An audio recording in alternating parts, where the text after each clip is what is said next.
इन चीज़ों को लेके पंजाब में जब पूरी दुनिया में जातिवादी और मुगलों का अत्याचार हुआ तो इसको ख़त्म करने के लिए गुरु नानक साहब ने जो प्रयास किया, सबसे पहले जो लंगर का जो एक साथ बैठ के, चाहे रंग हो चाहे भिखारी हो, एक साथ जब हम सब लंगर खाते हैं, वो जातिवाद को ख़त्म करने के लिए सबसे पहले प्रयास, जो सबसे बड़ा प्रयास जो किया जाता है, यहाँ से किया जाता है। क्या जातिवादी के साथ हमारे शंकराचार्य जो हैं, हमारे बड़े बड़े जो जगत गुरु हैं, क्या वो इस बात से सहमत हो जाएंगे कि ये ख़त्म होनी चाहिए? अगर संतों के साथ आगाज़ होएगा तो पहले हमें संतों को, जैसे अमृत छकने के समय हम सब जैसे दीक्षा लेते हैं, संन्यास लेते हैं, तो वैसे ही हाँ अमृत छकते हैं। हम पहले अपना पिंड दान करते हैं, हमारा नया नामकरण होता है देश के लिए। पहले हमें देश के लिए वचन देते हैं, फिर हम धर्म के लिए देते हैं कि आज के बाद ये मेरा शीश जो है इस देश का है, इस धर्म का है। अगर हम सब जो हैं उसी से चलते, अगर हम सब संत सभी शंकराचार्य को एक साथ एक बाटे में हम एक जगह अमृत छक सकते हैं, क्या सारे संत या सारे शंकराचार्य उसी समाज के साथ हम खाने के लिए तैयार हैं? कभी नहीं होंगे। उसका कारण क्या है? अधर्मियों से सीख लेना चाहिए, क्योंकि वो संप्रदाय में नहीं बटे, ज्यादा से ज्यादा दो चीजों में बटे हैं, वो सुन्नी या शिया हैं। आज जहाद से वो हमें कुछ कम लोग हमें दबाने की कोशिश कर रहे हैं और हम महसूस कर रहे हैं कि हम असुरक्षित हैं। अगर 100 करोड़ लोग होके, 100 करोड़ सनातनी हिंदू होके भी हम खतरे में हैं, तो गलती हमारी है, क्योंकि हम बटे हुए हैं। तो वही बात, अगर बटेंगे तो कटेंगे। जातिवाद को खत्म करने के लिए हमें सबसे पहले अपने धार्मिक स्थान, हमें हमारी एजुकेशन एक करनी पड़ेगी। उन सब के कहाँ पढ़ते हैं? वो एक जगह पढ़ते हैं, हम लाखों जगह पढ़ते हैं। हमारी एजुकेशन प्रणाली डिफरेंट है। बहुत बड़ा विषय आपने उठाया, शिक्षा की आपने बात की, और शिक्षा को लेकर सबसे बड़ी बात जो आज वो भी एक विषय रहेगा कि आखिर क्यों गीता जैसी हमारी पवित्र जो पुस्तक है उसे पढ़ाया जा सकता है। जब हम ये कहते हैं कि मैं गीता की शपथ लेता हूँ, जब हम ये कहते हैं कि गीता का उपदेश है, जब हम कहते हैं कि गीता में ऐसा लिखा है, लेकिन कब कहते हैं? जब वो शिक्षा पूर्ण हो चुकी होती है। तो आज ये भी एक विषय है कि आखिर जो हमारी पीढ़ी है, जो नई पीढ़ी है, उसके अंदर राष्ट्रवाद की बात करनी पड़ेगी, भरनी पड़ेगी, तो उसको कहीं ना कहीं जो वास्तव में गीता की शिक्षा है उसको भी देना पड़ेगा। शिक्षा की आपने बात की महाराज जी, इसलिए मैंने आपसे नहीं, बिल्कुल। देखो कारण क्या है, एक बच्चा सरकारी स्कूल में पढ़ रहा है, एक उसके पास व्यवस्था कोई नहीं है, उसके पास खाने की, बस्तर की, पहने की, और समाज में उसको नीचा दिखाया जा रहा है।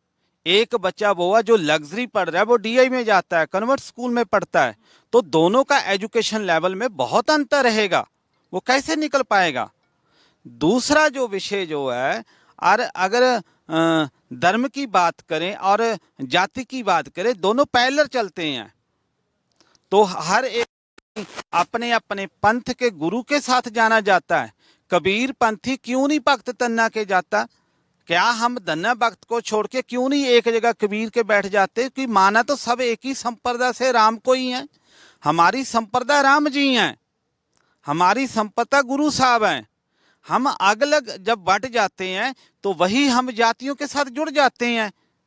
तो ये जो धर्म ही, जब संतों ने जब ये बेड़ा उठा लिया कि हम समाज में जातिवादी नहीं रहने देंगे, तो मेरे को ये चीज का पूरा विश्वास है कि तब समाज में जातिवाद खत्म हो जाएगा। आज हो जाएगा, लेकिन एक बात आपकी बड़ी करता हूं मैं। हाँ बिल्कुल, आपको लगता है कि क्योंकि ये संतों का आगाज हुआ है कि आज राष्ट्रवाद की बात यहीं से शुरू होगी। और ये विषय मुंबई की संसद में भी आया था। महाराज श्री ने बोला था कि भाई राष्ट्रवाद की बात होनी चाहिए, हमारा विषय रहता है। जी महाराज। जी देखो, राष्ट्र, अगर राष्ट्र है, देश है, तो धर्म है। जब देश ही नहीं रहेगा तो धर्म कहां से रहेगा।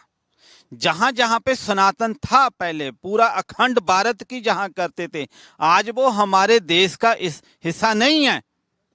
चाहे वो जापान तक देख लीजिए, तो आज वहां पे धर्म भी नहीं रहा। आज हम कुछ छोटे से हिस्से को बचाने की कोशिश में लगे हुए हैं। क्यों? कारण क्या कि जब भी देश के लिए, धर्म के लिए जरूरत पड़ेगी, जो लोग अपनी सहूलतों के लिए, जो लोग उनकी आदी हो गए, हैबिट हो चुकी है हमें एसी की, लग्जरी की, वो लोग धर्म के लिए, देश के लिए कभी जान नहीं देंगे। देंगे वो गरीब लोग जिनको आज हम पास गले नहीं लगाते, जिनसे हमें स्मेल आती है। क्यों? जब वो लोगों की आवाज, उनको हम बराबर बैठा के हम सम्मान देना शुरू करेंगे, क्योंकि तेरे को पैदा करने वाला भी वही राम है। क्या उनको अलग सूर्य देवता थोड़ी है? वही सूर्य है। वो भेदभाव नहीं करते, क्योंकि वो हमारे पड़ोसी देश को भी रोशनी देते हैं, हमें भी देते हैं, तो हम क्यों करें। तो आज राष्ट्र की बात आते, किसी भी सिख को जो गुरुओं की आइडियोलॉजी को, उनके बताए हुए रास्ते पे चलता है, तो उसको राष्ट्रवाद बताने की जरूरत ही नहीं है। क्योंकि सिख तो पैदा ही राष्ट्र से हुआ है, वो कुर्बानी के लिए हुआ है। जब इस देश के लिए किसी ने कुर्बानी नहीं दी, जब सारे डर गए, जब बड़े बड़े मंदिर, हम लास्ट वो औरंगजेब का मंदिर जब तोड़ता हुआ नजर आता है, मां जीवन माता का जब मंदिर देखते हैं, तो वहां से हमें बड़ी शिक्षा मिलती है। हमारी माताओं में कितनी ताकत थी कि उसने औरंगजेब को वहां से उसको नमस्तक होकर वापस जाना पड़ा। और दूसरा, हमारे पास में बीकानेर, जहां करणी माता बैठी है, हम क्यों नहीं बताते? क्योंकि मां करणी के एक बार जो उनके चाहे आप भक्त बन गए, चाहे उनके अंश बन जो, चाहे वंश बन गए, कि आपकी 84 कट जाएगी। हम अपनी अनुयायियों में बढ़ाने में लगे हैं, हम अपनी व्यवस्था बड़ी करने में लगे हुए हैं। जब हम राष्ट्र के लिए अपनी व्यवस्था छोड़ के उन लोगों के बीच जाके रात काटने के लिए मजबूर है, आज हम जहां आए हैं, हम भी लग्जरी में फंसे हुए हैं, ये नहीं है। तो जब क्या हम उन लोगों के साथ देश के लिए, धर्म के लिए अगर जरूरत पड़ जाए, वही कुर्बानी करेगा जो लग्जरी के साथ अपना जीवन जीना छोड़ सकता है, जो उसके बिना रह सकता है, वो देश के लिए, धर्म के लिए जान कुर्बान कर सकता है। हम तो 2 दिन भूखे नहीं रहते। ये तो ऐसे संत है जो 40-40 दिन लगातार, सवा साल बिना कपड़े से रहते हैं, बिना खाने से रह जाते हैं, बिना मोबाइल से रह जाते हैं। हम तो मोबाइल के गुलाम हो गए हैं, हम व्यवस्थाओं के गुलाम हो गए हैं। अगर देश के लिए हमें कुर्बानी देनी है, हमें देशभक्ति जगानी है, तो हमें एग्जाम्पल देनी पड़ेगी उन गुरुओं की, जिन्होंने छोटे छोटे बच्चों की कुर्बानी को सुनाना पड़ेगा। हमें उन गुरुओं का इतिहास सुनाना पड़ेगा जिन्होंने 10 लाख की आर्मी के साथ चमकौर साहब में 40 सिखों ने कुर्बानी ऐसे दी। तो उनका इतिहास को कौन सुनाएगा? तो उनको जाके दिखाना पड़ेगा कि ऐसे आज भी वहां पे उनकी रूहें जो हैं आपको बुला रही हैं, आपको बता रही हैं कि देशभक्ति ऐसे की जाती है। देखिए, यही संत संसद है। संत संसद अब सज रही है। महाराज श्री, अब कहते हैं ना कि एक मौसम बन रहा है, बहुत जरूरी है। अगर संतों से आप नहीं सुनेंगे, नहीं सीखेंगे, तो क्या होगा? शर्म छोड़ दो। ये वो भगवा वस्त्र है जिसकी शरण में जब आप जाओगे तो आपके मन में शांति आएगी। आज इस बालाजी की धरती से, जी हाँ, मेहंदीपुर बालाजी की धरती, आज बहुत सारी बातें हो रही हैं। आज भगवान राम भी यहाँ हैं, आज भगवान शिव भी यहाँ हैं। सभी तो अपने हैं, सभी संत अपने हैं। इस भेदभाव को मिटाने के लिए इस जातिवाद को मिटाने के लिए ये संत संसद रखी गई कि कैसे सब एक हों, कैसे राष्ट्रवाद की बात। बहुत सारे लोग सोचते हैं, महाराज श्री उमाकांतानंद जी, आप तो पूरे विश्व में घूमते हैं, पूरे विश्व में आप कथाएं करते हैं। मैं बहुत सारे लोगों को देख रहा था, मैं यहाँ घूमा भी काफ़ी जगह, और मेरी सुरेश जी से बात भी हुई कि सुरेश जी, लोग क्या कह रहे हैं। सुरेश जी ने कहा कि लोग ये सोच रहे हैं कि भाई ये क्या विषय है, आखिर संत संसद क्या है। धर्म संसद सुनी थी, धर्म सम्मेलन सुने थे, हिंदू सम्मेलन सुने थे, लेकिन संत संसद मतलब संसद तो वो होती है जहाँ विचार होते हैं और उन पर फिर कार्रवाई होती है। मैंने उनको बताया कि लोग बड़े असमंजस में हैं महाराज जी। वो सोचते हैं कि यार ये बाबाओं को लेकर ये नेटवर्क 10 करता क्या है, या आखिर राष्ट्रवाद की बात जो है वो बाबाओं से कैसे होगी। ये बहुत सारी चीज़ें हैं। अभी भी लोगों को ऐसा लगता है कि जैसे सारा ज्ञान जो है वो ऐसे लोगों के पास है कि जो केवल राजनीति करते हैं। आप देखिए कि गीता की बात सब करेंगे, रामायण की बात सब करेंगे, लेकिन जब रामायण की जो प्रतियां हैं उसके ऊपर आप देखेंगे कैसे कैसे आरोप लगा दिए जाते हैं, तो बहुत सारे लोग कहते हैं कि नहीं हमें तो आज़ादी है जी, इस देश के अंदर हर किसी को एक शब्द दिया, अभिव्यक्ति की आज़ादी, वो किसी को कुछ भी बोल सकता है। लेकिन संत कुछ बोल दें तो देश में बवाल खड़ा हो जाता है। अरे नहीं, संतों ने ऐसा कैसा बोल दिया भाई। मतलब कि जो आपको राह दिखा रहा है, जो खुद त्याग करके आपके लिए कार्य कर रहा है, आप वहाँ भेदभाव की बात करते हैं। इसीलिए हमने सोचा कि चलो शुरुआत की जाए, एक संत संसद इस राष्ट्रवाद के नाम भी लगाई जाए कि संत बताएं कि देश के अंदर राष्ट्रवाद क्या है। महाराज श्री बहुत बहुत साधुवाद, नेटवर्क 10 और सभी संतों को नमन। पहले हम तो शुरुआत करते हैं, संत संसद क्या है।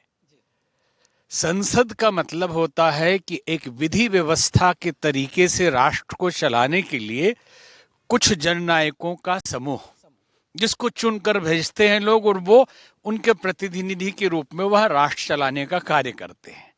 तो संत संसद का अर्थ ये हुआ कि हर वर्ग, हर मत विचार जो सनातन के अंदर है, संतों की विचारधारा है, उसका संसद जो प्रतिनिधित्व करते हैं बड़े बड़े समाज का, अखाड़ों का, संतों का और विधि व्यवस्था का, उनका संसद कि वो पूरे राष्ट्र में धर्म के लिए ये संसद लगाएं कि धर्म कहाँ जा रहा है, उसकी स्थिति क्या है और कहाँ जाना चाहिए। हम क्या थे इतिहास में, अभी वर्तमान में हम कहाँ हैं और हमें आगे जाने के लिए क्या करना पड़ेगा।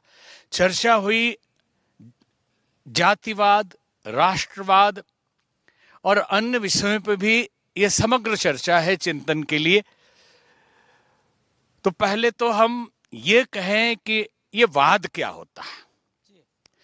कई बार समाज के बहुत वर्ग ऐसे हैं जिनको वाद शब्द ही समझ में नहीं आता, कि जातिवाद बोल दें या राष्ट्रवाद बोल दें तो वाद क्यों लगाया जा रहा है। वास्तव में वाद का अर्थ होता है एक प्रकार की विचारधारा। बहुत सारी विचारधाराएं मिल जाएं तो वाद नहीं होगा, फिर तो सनातन हो जाएगा। वाद जब एक व्यक्ति एक चिंतन करता है और उसी विचार को आगे बढ़ाया जाता है किसी पुस्तक के रूप में और उसके मानने वाले अनुयायी हो जाते हैं तो वो वाद होता है। जैसे मार्क्सवाद, लेनिनवाद, माओवाद या गांधीवाद, विनोबावाद, ये विचारधारा है और एक पुस्तक होती है। और इज्म भी इसी को कहते हैं, और इज्म भी एक पुस्तक से चलती, एक विचारधारा से चलती है। अब जहां तक बात है अभी जाति फिर राष्ट्र, राष्ट्रवाद और जातिवाद, जाति भी एक विचारधारा बन गई है आज जो कभी थी ही नहीं। जातियों की उत्पत्ति कैसे हुई, इतिहास अगर देखेंगे तो वेदों के काल में जातियां नहीं होती थी।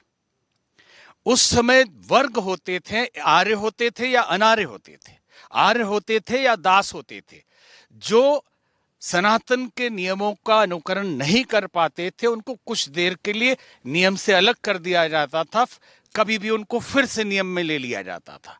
फिर इस देश को बर्बाद करने के लिए, धार्मिकता, नैतिकता और राष्ट्रवाद समाप्त करने के लिए नया नियम लाया गया कि आर्य बाहर से आए। और जितने मार्क्सवादी इतिहासकार हुए हैं उन्होंने अपनी पुस्तकों ने बड़ी बारीकी से पेश किया, और आज भी तथाकथित विद्वान उन्हीं उदाहरणों को देते हैं कि आर्य बाहर से आए। और यहाँ कौन थे भाई? यहाँ केवल बर्फ था, कोई नहीं। तो थे कौन? जब डीएनए टेस्ट किया जाता है पूरे अखंड भारत का, अफगानिस्तान तक का, तो सबका डीएनए एक ही मिल रहा है। तो ये कहां से आ गए? बाहर से नहीं आए। ये देश आर्यों का आदि देश है, और आर्य यहीं के हैं। और आर्य कोई न जाति है और न वर्ग है। आर्य श्रेष्ठ पुरुष को कहा जाता था, किसी व्यक्ति को नहीं कहा जाता था। जो श्रेष्ठ थे, आचरण श्रेष्ठ था, चरित्र श्रेष्ठ था, वो आर्य होते थे। जाति व्यवस्था, हमारे यहाँ वर्ण व्यवस्था की बातें आई, वेदों के बाद से ये सब शुरू हुआ। वेदों में भी पुरुष सूक्त में वर्णन आता है जिसमें ब्राह्मण, एक जो विराट पुरुष है, परमात्मा है, जिसको नादान, नासमझ लोग पुरुष व्यक्ति समझ लेते हैं। और कई बड़े बड़े टीवी डिबेट में बोलने वाले लोग, टीवी पे कब्जा किए हुए लोग, जिनकी किताबें मार्केट में इतनी बिक रही है, उनकी किताब ब्रह्म और ब्रह्मा में फर्क नहीं कर पाया उन्होंने। और आदि पुरुष, जो पुरुष शब्द आदमी के लिए नहीं है, महिला भी पुरुष ही है वहां पे, ये प्रकृति का स्वरूप है। और विराट परमात्मा के लिए कहा गया कि उसका पैर शूद्र है, उसकी जंघा शूद्र है, और उसकी भुजा क्षत्रिय है, और उसका मुख ब्राह्मण है। तो ये पूरे ब्रह्मांड में जो पकड़ी हुई व्यवस्था है, धरती की व्यवस्था है, जो पूरे स्तंभ है संभाले हुए है, वो शूद्र है। और जो सिस्टम चला रहा है वो वैश्य है, और जो इसकी रक्षा कर रहा है वो क्षत्रिय है, और जो ज्ञान बांट रहा है, जहां से ज्ञान उत्पन्न हो रहा है, वो ब्राह्मण है। कोई जाति थी ही नहीं। और अगर आप शास्त्रों को पढ़ेंगे तो उसमें इस वर्ण से इस वर्ण में परिवर्तन होता है। जहां तक कि मनुस्मृति की बात लोग करते हैं, उन मिलावटी श्लोकों को तो पढ़ लेते हैं, लेकिन उसी पुस्तक में जो पुराना है, एक ही जगह कंट्रोवर्शियल श्लोक कैसे हो सकते हैं, जहां पे लिखा है कि वर्ण परिवर्तन किया जा सकता है कर्मों के आधार पे। तो हमारे यहाँ वर्ण की व्यवस्था थी। एक बहुत बड़े आईएएस अधिकारी महाराष्ट्र के भगवान कृष्ण को गाली दे रहे थे कि जब से ये आया तब से गीता में इसने ये हम लोगों को छोटा कर दिया, जबकि वहां कहीं भी छोटा बड़ा शब्द प्रयोग नहीं है। हमने उनसे कहा भी, खबर भिजवाई कि चातुर्वर्णम मया सृष्टवा गुण कर्म विभाग से, एक बार पढ़ तो लेते और अर्थ भी समझ लेते कि ये जातियों से और ऊंच नीच से है ही नहीं, ये व्यवस्था गुण और कर्म के हिसाब से है।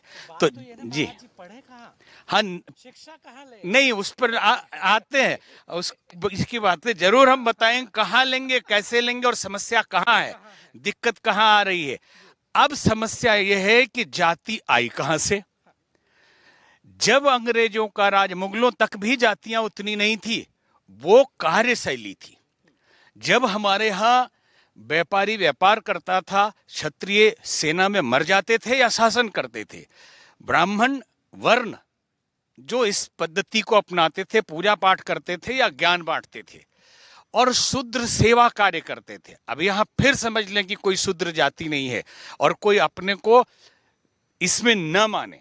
हम तो हाँ, हमेशा से हम कहते रहे कि जैसे लोक सेवा आयोग है, जितने आईएएस अधिकारी हैं ये शूद्र हैं, क्योंकि सेवा कार्य जितने भी समाज में कर रहे हैं और जितने राजनेता हैं ये सब क्षत्रिय हैं, और बाकी बचे हुए सब वैश्य हैं।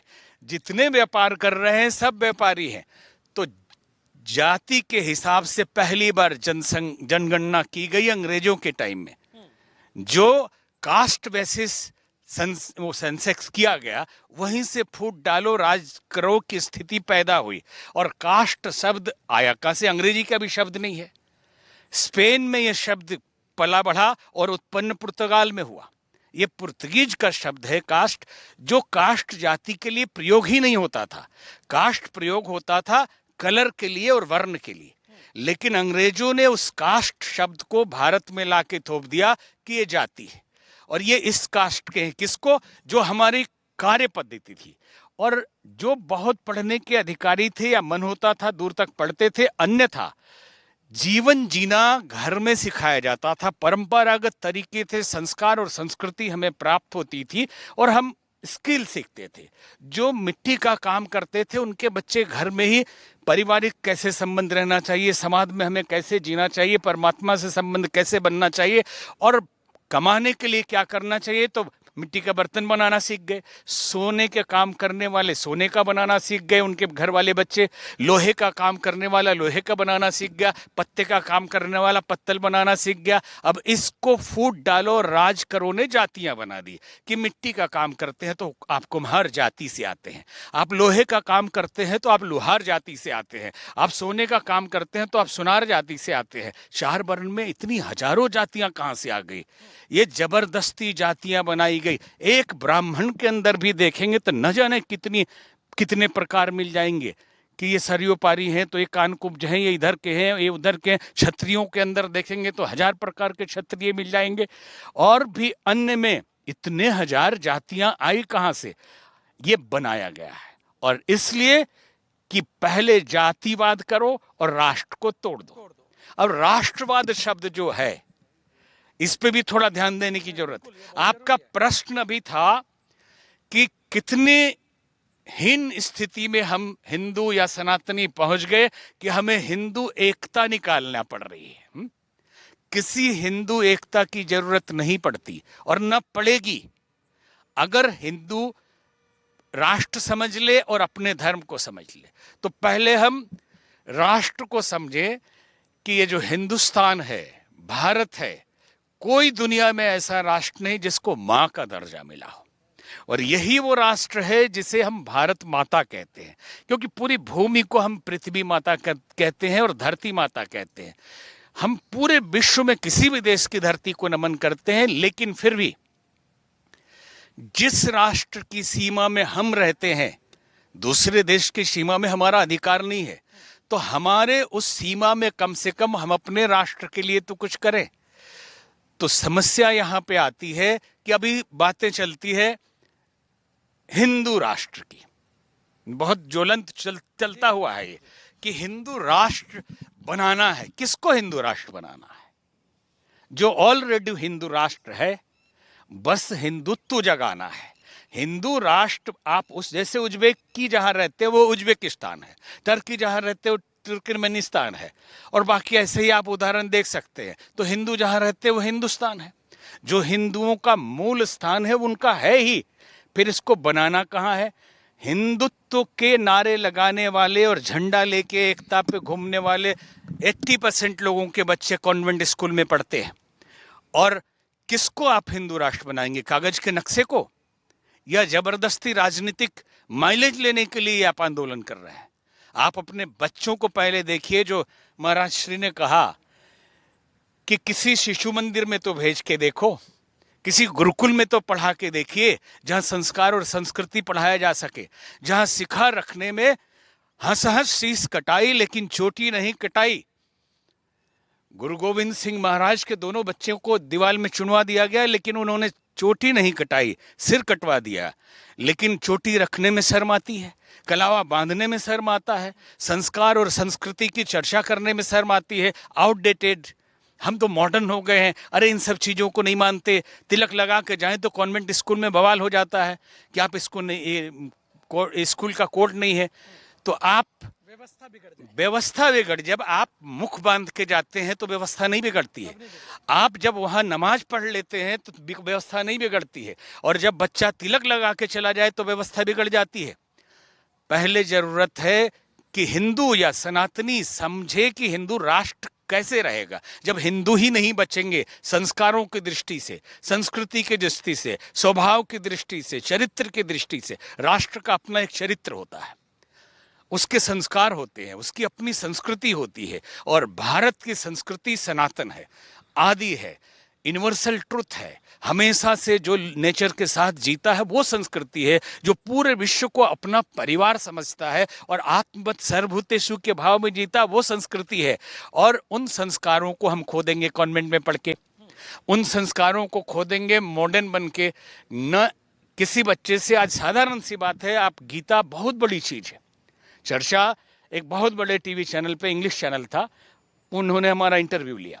सीधे प्रश्न यही था कि क्या आप चाहते हैं कि विद्यालय में गीता पढ़ाई जाए? क्या दिक्कत है? हमने तो कहा, बात कर रहे हैं हमने उनसे कहा कि हम चाहते हैं, लेकिन केवल हमारे चाहने से होगा?